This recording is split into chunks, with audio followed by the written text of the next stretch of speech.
Let's see. So ChatGPT, I'm going to start with kind of just a four-step formula. And I use this formula sometimes, and sometimes when I'm lazy and I just want a quick answer, I don't use it. But ChatGPT is only as good as how you communicate. And if you're a good communicator, if you're actually someone that trains employees and you know how clear your communication has to be and how specific, then you're going to be really good at ChatGPT because the more specific you could be, the better results you're going to get. And one little tidbit that I'll throw in, there was a study on if you're polite to ChatGPT, if you're going to get better results. And the verdict is the more polite you are to ChatGPT, you're going to get 11% better results. Believe it or not, I know you think, no, I'm just talking to a robot or in a computer, but that's the results of a study. So use those please and thank yous. All right, so the four-step formula is first, tell chat what you want it to be.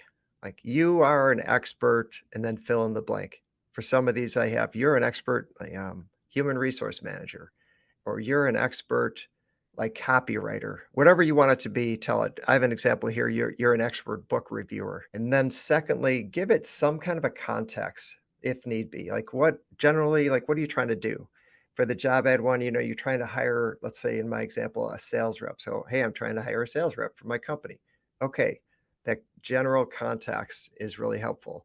And then, third step, be really specific as far as what you want the end result to look like.